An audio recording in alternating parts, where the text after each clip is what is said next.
I think a lot of those roadblocks started, with that scenario I talked about with my mentor in high school and the failure there, and learning that another person's failure can only be a derailment for me if I have unforgiveness in my heart towards that person. Mm. And so realizing that my unforgiveness towards him was holding me back.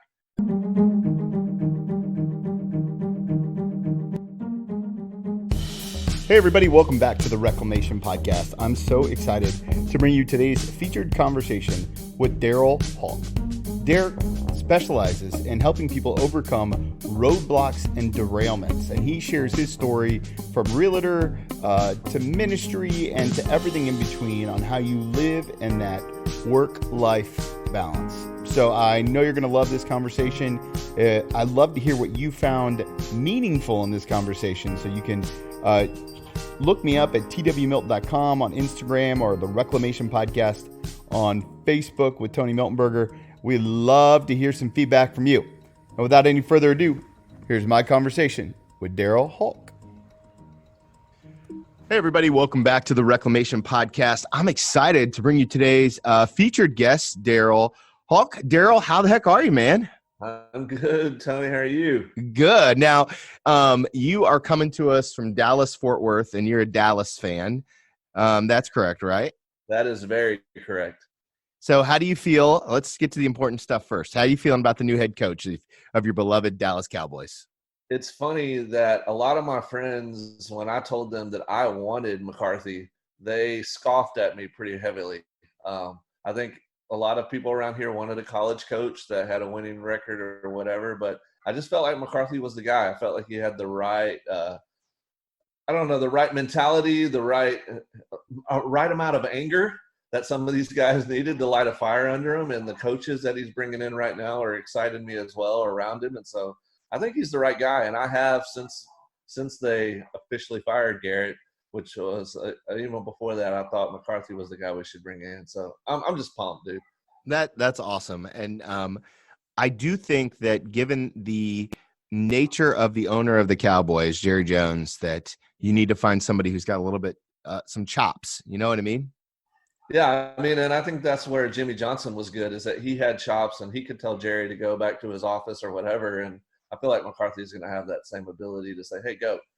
Get out of here. This is my show. Let me run it. So it's an interesting transition here, but one of the things that I've seen in the work that you've produced is that you are super passionate about mentoring people. Exactly. And I know that good coaching is super important in life, and then it's also important as we raise up the next level of coaches.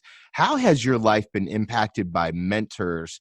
And then how is that playing out in the world that you live in today? That's huge for me, man. If you were to tell me or ask me what is the main goal of my ministry, it's to mentor, or the main goal of my life is to mentor. And I think some of that goes back to when I was young.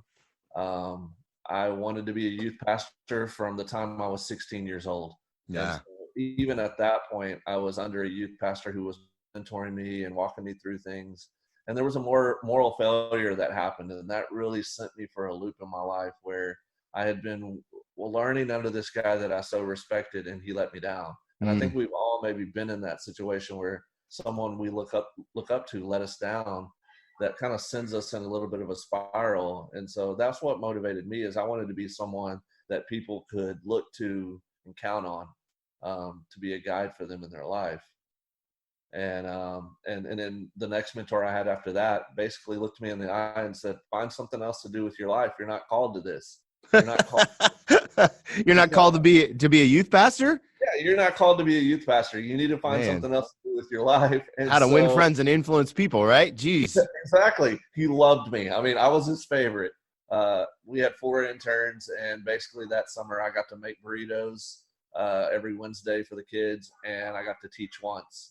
And so in the mentor department, I was a little bit lacking there early on. So that's an interesting question, is you're sitting underneath the teaching of this youth guy who's a mentor to you, and he tells you not to do what you feel like is God's calling you to, which was to be a youth pastor. How do you live in the tension of those two realities as a young man? Because I think there's somebody out there right now who feels like the world's told them that it's not okay to be feeling the way they're feeling, but yet God's nudging them in a different direction. I think because God was so clear with me in various different ways, whether it was restoring me after I had strayed and letting me know that He still had that calling on my life, or whether it was just that in that moment I didn't want to hear what He was trying to tell me, that I just kept pursuing it. And so I decided what I was going to do is to go to a different church in town and to see if somebody there would be willing to mentor me. So did you abandon the mentor who wasn't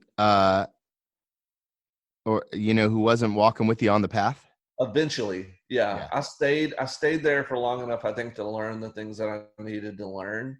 And I informed my mom on my 21st birthday that I was going to be leaving our church and I was going to go to this other church looking for mentorship. And she was actually very upset with me, because this is the church I had went to when I was in high school. This is their church. The church that I was going to was not a place she was a fan of. But the problem came when I sat down with that youth pastor, and the previous youth pastor had already told him that I wasn't worth his time. No, man, there's no church like church hurt. Yeah. There's no hurt like church hurt.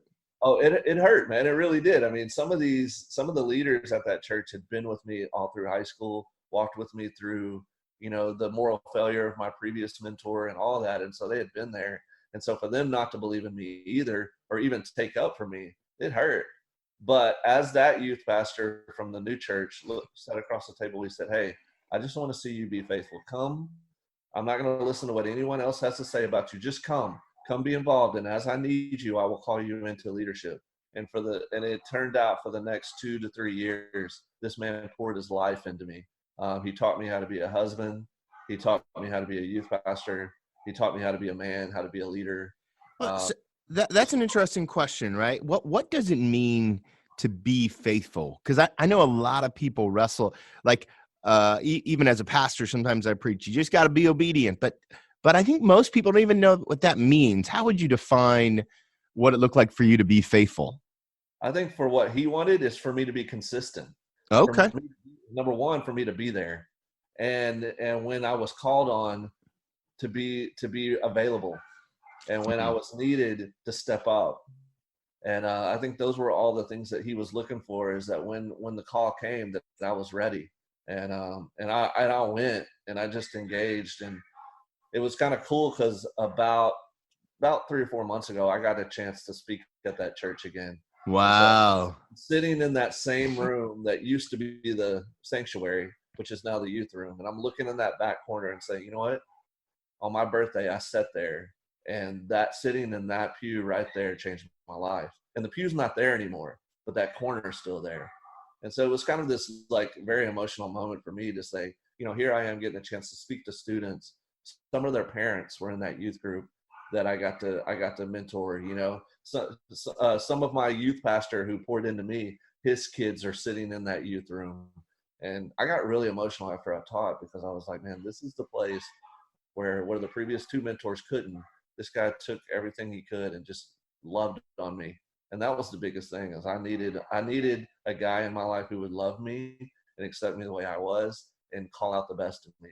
And that's what, his name's Tim Ramsey. I want to give him a shout out, because he is an incredible guy. He's in his 50s right now, still in youth ministry, killing it. Well, and let's just be honest, to be in your 50s and still in youth ministry is no small task.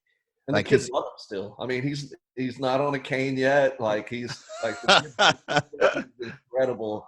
And I do too, man. Like, I love the man for what he did for me. And I want to be that for other people. Well, let's dive into that for just a second, Darrell, because you work in, you do multiple jobs, right? So you're in the real estate business, and you mentor new agents, and you're also speaking, writing. You've got a couple of books. In your opinion, in your experience, what does it take to be a good mentor? And what should you expect from your mentor if you're being if you're the mentee? Well, I mean, I think first you got to be there for that person. You know, that you have to be present. There has to be consistency on your part to be present in their life. All the guys that I mentor right now, I try at least to go to lunch with them once every 2 weeks, if not Mm-hmm. once every week. You know, there's only so many days in the week though, so they all understand like, hey, if I can't get him this week, I'm going to get him next week. And so, number one, I think it's being present. Number two, I think it's calling out the gifts that you see in them, because I think a lot of people have trouble embracing the gifts that God has given them. And if you can call those out in them, then I think they're able to see those more clearly. And then thirdly is sometimes giving them the hard word, not to discourage them, but saying, hey, you gotta tune up in this area or that Yeah. area. If you've built a relationship of love, you can do that. But as in my case, in that second mentor, there was no relationship. And so to try to tell me to go do something else when there was no relationship, I couldn't receive that. So you got to be in a position where you can say the hard thing to them, but you've done that because you've built a love deposit account with that person by pouring into them and pulling the good out of them as well. It has to be, it has to be both, and it can't be just negative. And not everybody is called to vocational ministry, but I mean, I hope that they feel that or learn that as we go. I'm not just going to tell them right out, that's not you, because who am I to say that? God's the one that needs to confirm that. Right. Right. And I love, one of the things I really appreciate about your story is that it feels like it intertwines between vocational ministry, where you've been working in the church, and what I would call a civilian job, right, outside the church. How do you see mentoring being different as a Christian? So you're a Christian mentor in a secular real estate business. How is that different than what you do with youth in the church?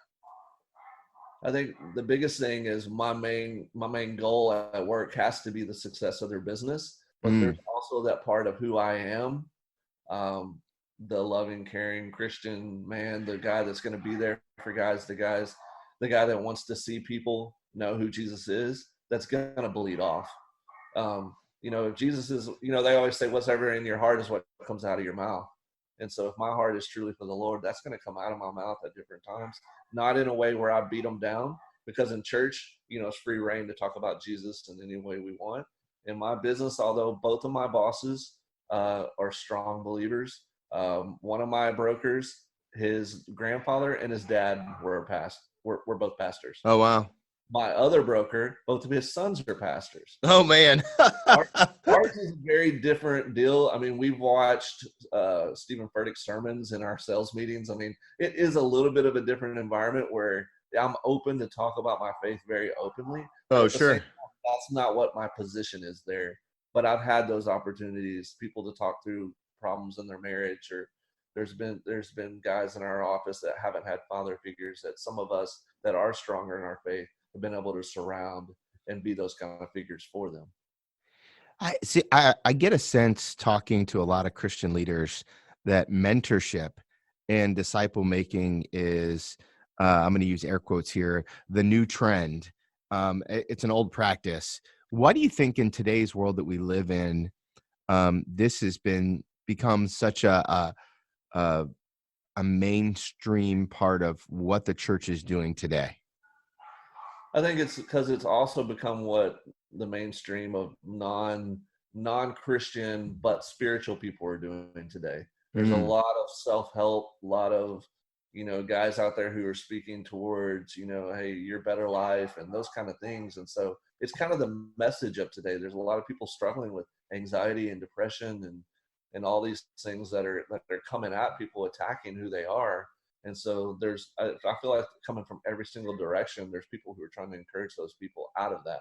And so I think the church has had to step up their game in a sense to that, because we have the real answer, right? We have the real hope that a lot of these people are looking for, the real joy that they can know even in the midst of their struggles. And so, I mean, I think it's part of who we are as Christians, is that we got to step up to the plate too. Not that these other messages aren't good. I mean, any truth is God's truth, right? Right. Truth can transform, but we have the message that can transform whole lives just from the reading of it. Like, they could just pick up the Bible and read it, and their lives could be different forever. I mean, Mm. power that no one else has. And so I just feel like we've risen to the occasion because everybody is rising to the occasion, but we just have the message that's the strongest.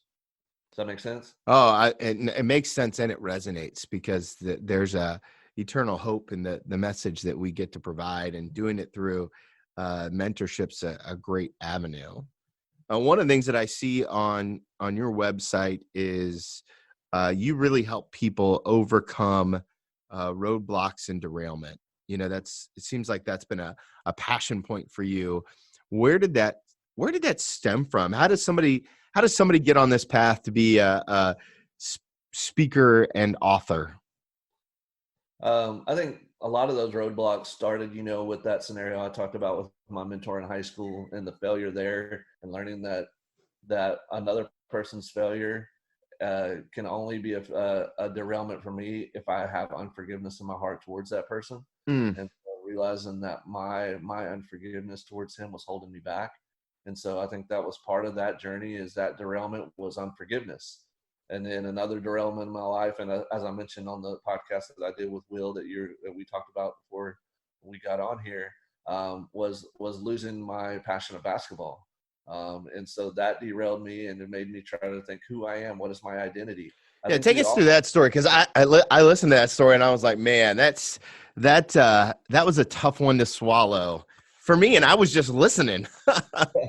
Well, the big thing is, as I went into ninth grade, they did tryouts, and it was a 2-day tryout, and they picked 9 guys to be on the team on day 1, and I was one of those 9.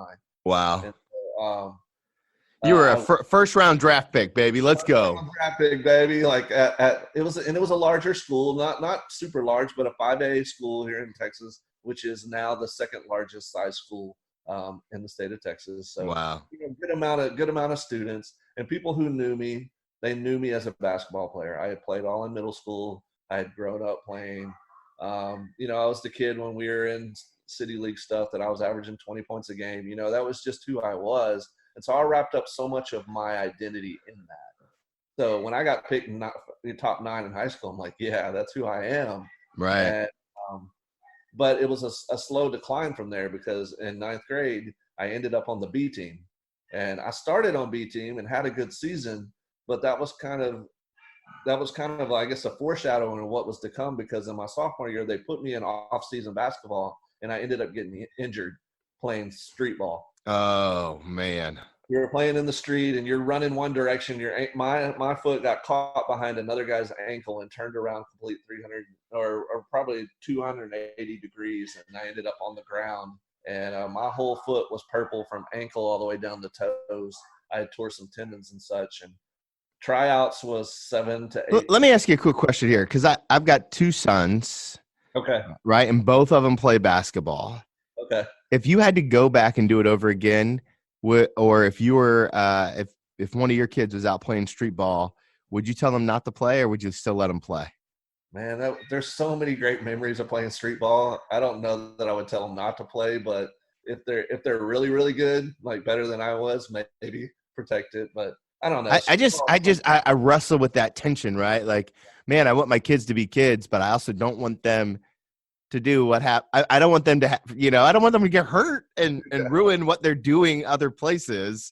I get the dad mentality of that. It's such a dad problem, but okay, keep going with the story. Keep going. Yeah, my daughter's a high school athlete too, so I totally get it. But as a player, I want to say, hey, part of the fun of the game is playing those street ball. So anyway, like when I tried out, I was coming off that injury, and I think the coach maybe thought I was milking the injury a little bit, not wanting to go through off season. Totally wasn't the case, but that became his perception of me, is that I was lazy and I was sitting out, even though I had a doctor's note. I think he thought I should have came back sooner. So when we tried out, he told me, you're too slow and you can't jump anymore. And so those words resonated in my head. And so I watched all the videos about Michael Jordan getting cut from his high school team and all of that. And I was determined to come back day 2 and prove them wrong. Had a great day 2. They cut me. Wow. They asked me to be the manager. They're like, hey, if a spot comes open, we'll put you on the team. You can be manager. You don't have to sweep the floor, mop the floor. Just keep stats. I'm like, okay, I'll do that. Or I had to go back to PE. So I was like, okay, I'll do that. Right. Hard pass on PE. Yeah, hard pass. And day 2 of being manager, he was like, hey, go mop the floor. And my pride wouldn't let me mop the floor. And oh, man. I got sent to PE. Junior year, tried out again. He hadn't forgotten that he had to send me to PE. Got cut again. And so it was just one of those identity things. So that was a roadblock for me. Had various other roadblocks, hard church situations. But, it's just like, if you can run down the other side of those, knowing that, hey, I made it through that and I feel stronger and God's been with me through that. If he can get me through that, he can get me through the next. We lost a baby, at 12 weeks in the womb still. And, I've been through a robbery where I was held at gunpoint. I mean, there's been some crazy stories in my life. Dang, dude. All that surrounds to the fact that God is still good and I'm still on the path. So, okay. So that's a good question, right? Because I think that a lot of us wrestle with this idea that in the midst of my tragedy, God can still be good. Yeah. What does somebody like you who's navigated it seemingly fairly well, what does someone like you do to stay connected to the identity? And how'd you find that identity? Because so many of my listeners struggle with like, who am I? Yeah. I think that's the whole message of my book. No one really knows. Yeah. That struggle for identity, especially that happens from, high school going into college. Who am I going to be? What am I going to be? Who am I going to live for? What really matters? You're looking for job, you're looking for spouse, you're looking for identity. And I think in that search, I realized very quickly that every time that I would choose my direction, I would end up flat on my face. Wow. My favorite verse, I always say it's my favorite and my least favorite Bible verse, is Proverbs 19:21. It says, many are the plans of a man's heart, but it's the Lord's purpose that prevails. And I had the planning part down really well. Right. I did it my way and I flat-faced. Did it my way, fell down. Did it my way, fell down. And even sometimes in trying to do what God wanted me to do, I was still doing it my way. And doing it under my power. I mean, you know this, you've been in ministry. There's days where you leave that pulpit and you're like, I did that on my own. And it wasn't very good. No, it's always horrible. It's always horrible. And you know it in your heart. Like, I did that and nobody's impressed. And so, I mean, I felt like even in the context of doing what God wanted, sometimes it was his way. And that's the only thing that I have actually tattooed on my body. And I don't have many other plans of a man's heart because I know that well.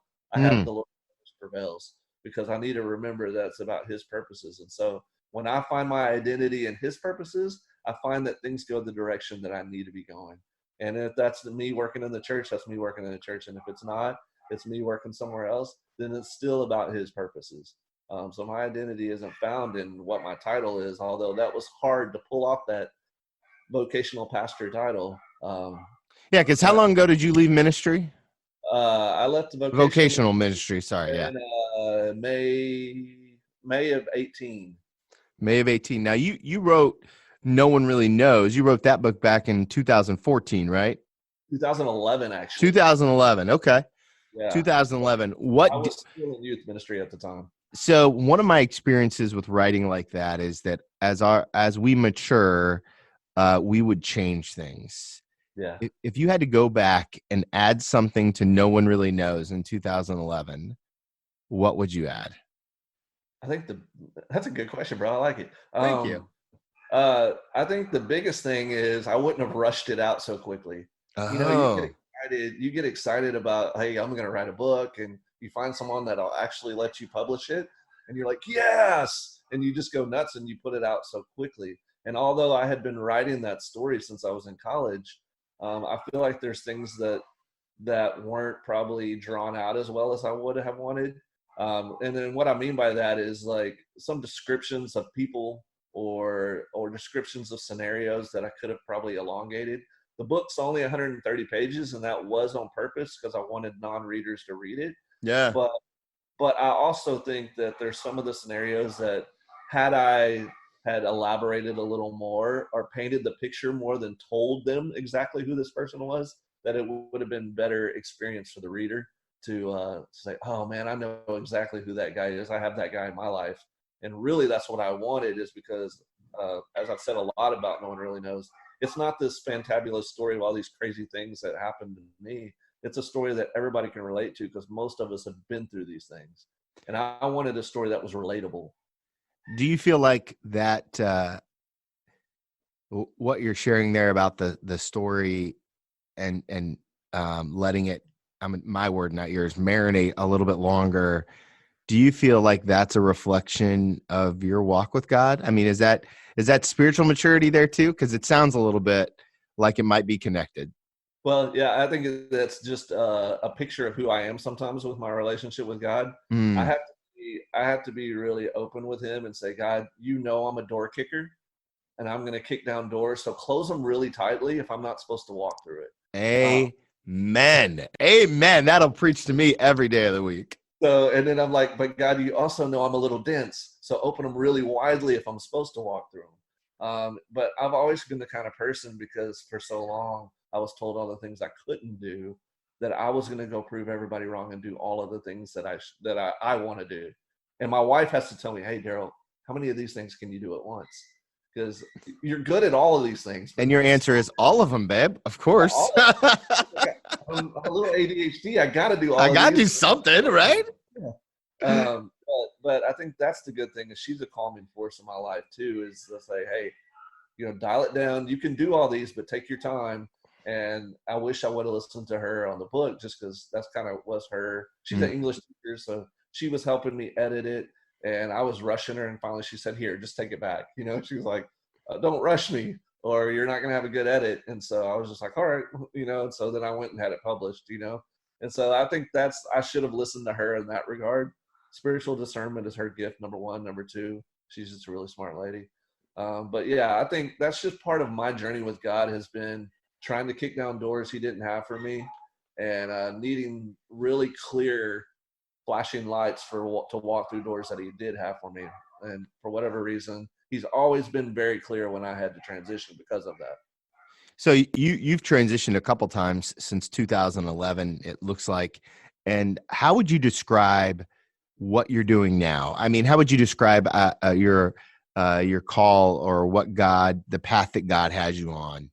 If I were to say, Darrell, what are you doing right now? Confusing.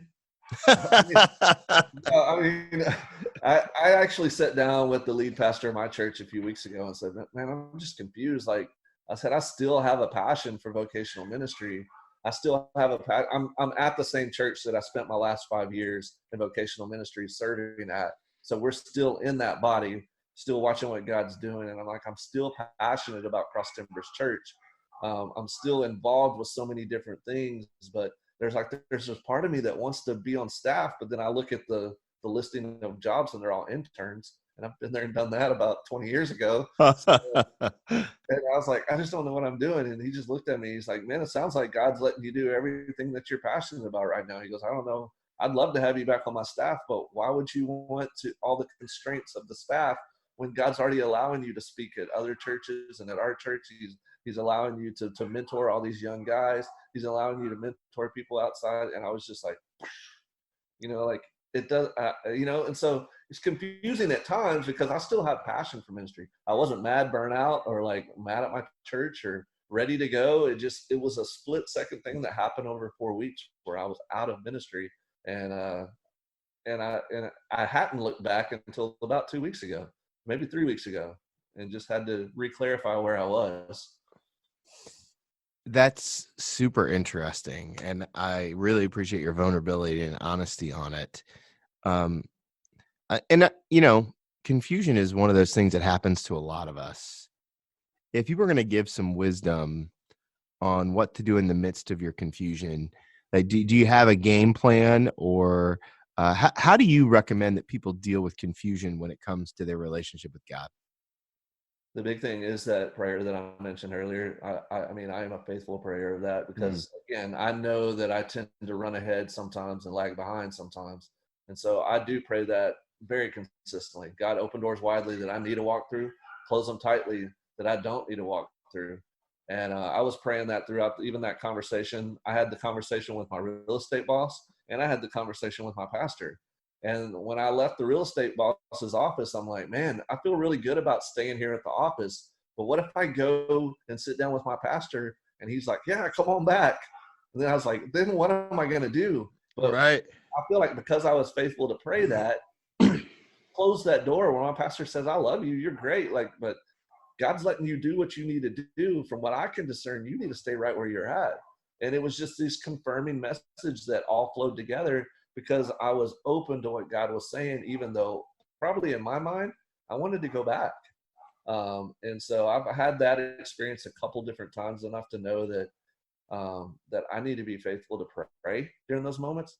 And I need to be faithful to seek out counsel that's wise. Not just my buddy that's going to tell me that I'm awesome, but someone who is willing, like my pastor was, to say, hey, what's wrong with you? Like, why are you chasing things when God has given you all of this? And so we need people in our lives that can tell us the truth, but wise truth. And so I think seek wise counsel, pray, and make sure you're connected to God, because you make really bad choices unconnected to God, or at least I do. Oh, yes. Yes. 1,000 times yes. No, I love that. Faithful prayer, faithful mentors, stay connected to God. And I think that's an incredible list. So, we're recording this. It's early January. You've kind of just confirmed that you're a little confused, but God still got you on a path. What does 2020 look like for you? Are you a guy that's going to go out and set out a bunch of SMART goals or resolutions, or what does that look like for you?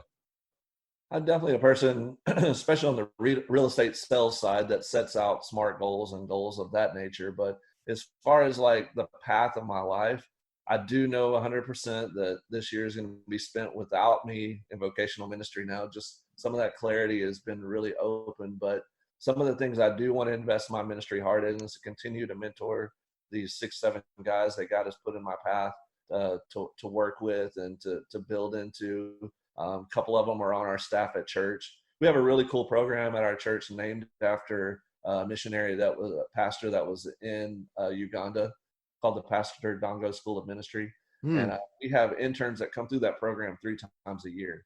And so I've been given the blessing of every single time a class comes in, they give me at least 1, if not 2, of those students to mentor. And so my list of mentoring is growing, which is awesome. I don't have to go find them. Right. They're just gifted to me. And I'm sure at the church they're prayed over and they're like, okay, do we really want to trust Darrell with this guy? But I don't know if I get the bottom of the barrel or the good ones. I'm not sure, but I love all 6 or 7 of them that I have right now. And so, I think it's going to be a lot of mentoring. I plan on writing my 3rd book, Flushing Fear. And it's based on a story of when I was rolling into a restaurant and I kicked a lady and I hid in the bathroom. Oh, man. And I was hiding in the stall because I thought she was going to destroy me. And there's a lot of times when we are rolling through life and we're trying to achieve something, we're trying to hit our goals, or trying to get in the right relationship with God, that we hit an obstacle. And then we begin to hide in fear, and we begin to hide in the stall and wait for that to go away. And then we miss our opportunity. And so I just want to challenge people to stop hiding. If you have a dream, if God's put something on your heart, to chase it, and not to allow those derailments or those roadblocks to get in the way of that. And so that's what the book will be about, Flushing Fear. When's that coming out? Don't know, but I'm telling a lot of you guys here on podcasts, so I'll make sure that I have to get it out. And there's nothing like public accountability. Exactly, but I'm working on it right now. I got chapter titles, and I got some of the guidance of those chapters, but there's no book yet, to be honest. But the idea is there, and all the chapters are there, and the chapter summaries are there, and now it's just time to write. Now it's just the hard, tedious, long, not fun part. Yeah. I mean, I enjoy writing and I don't. Right. It's a labor of love, right?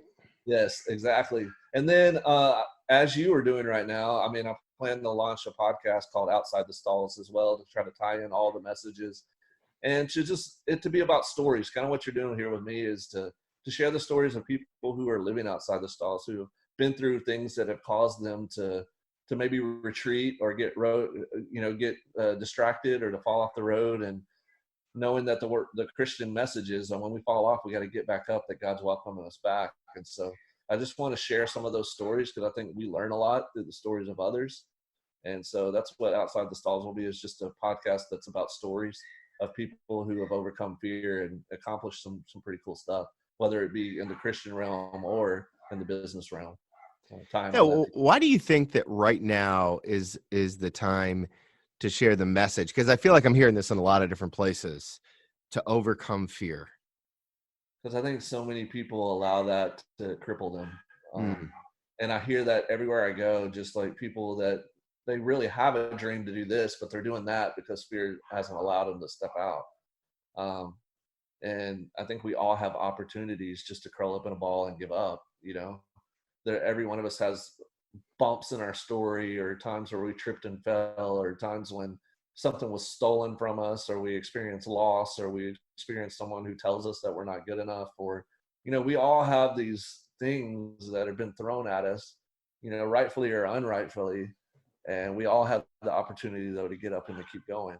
And I just want to be a message of hope, to say, hey man, I've tripped a lot of times, and I'm going to keep tripping, but I don't want to let that keep me from doing what God wants me to do, no matter what that looks like. And I want to be an example of that.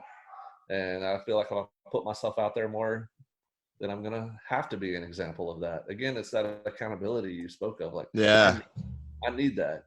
I need a little public, check every now and then. Yeah. I agree. Some of the best ways for me to make sure I'm going to do something is for me to preach about it. Yeah, absolutely. You learn, the things that you're learning are the best things for you to preach about. Right. Every once in a while I'm like, hey guys, this sermon, well, it's really for me, but I hope somebody else enjoys it. But that's the humility that your people need. And so I just challenge you to keep doing that. Yeah. I love when I hear my pastor, that's what I love about his name's Toby Slough. He deals with anxiety and depression, and he's been so open with that. And I think it's changed the landscape of our church, because he is such a vulnerable but yet strong man of God.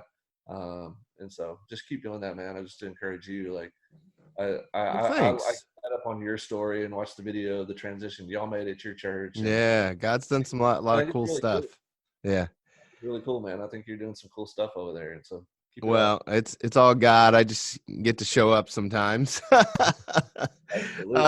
So I do have one more question for you, but before we do that, I know that my listeners are going to want to find you on the interwebs. Where can they find you? Where can they poke you about this new book coming out? All the things. Where can they hold me accountable? Yes. I do have a website. It's more of a blog, but it allows you to interact. Yeah, the Bald Man Chronicles, right? Yeah, absolutely. Love it. I loved it.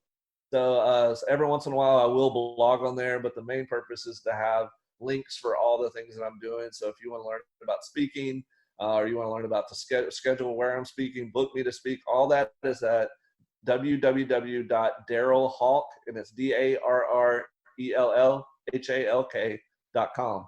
And so you can link to me almost anything that I'm doing, you can link to at that page. Oh, it's awesome. And we'll link to that in the show notes for sure. And I'm also on Facebook, Instagram, Snapchat, you name it. I'm there. I'm the only one with the spelling of my name.